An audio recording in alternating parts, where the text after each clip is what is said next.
Cognitive development is the progression of thought processes, which includes decision-making, problem-solving, and recalling.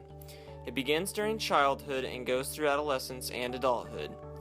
Adolescents start to reflect about themselves, their peers, parents, teachers, and the world they are living in.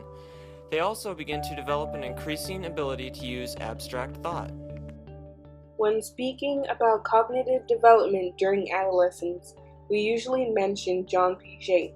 John Piaget created the period of formal operations, which is the last and highest stage in the development of cognitive functioning from infancy to adulthood.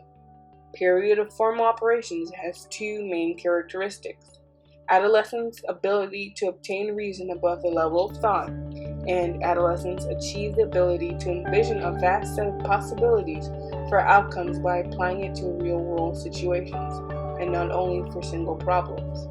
For example, if I don't do my schoolwork on time, then I will fail the class.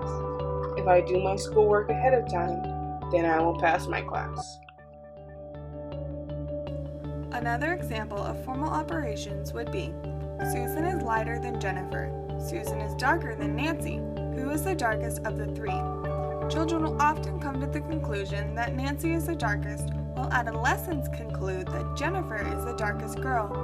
Piaget proposed that the shift from concrete operational to formal operation occurs when children start to organize and structure the input from their environment while using concrete operational methods.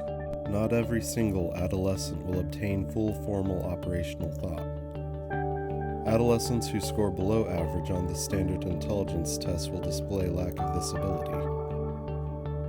Piaget states that less than 50% of U.S. adults reach this state of formal operations. Adolescent egocentrism is a tendency for adolescents to have different viewpoints between what they believe others think about them and what other people really think about them. This is a component of David Eklund's theory of child development, which are based on Piaget's theory of developmental cognitive. There are two demonstrations of view thinking: personal fable and imaginary audience, identified by David Eklund. Personal fable.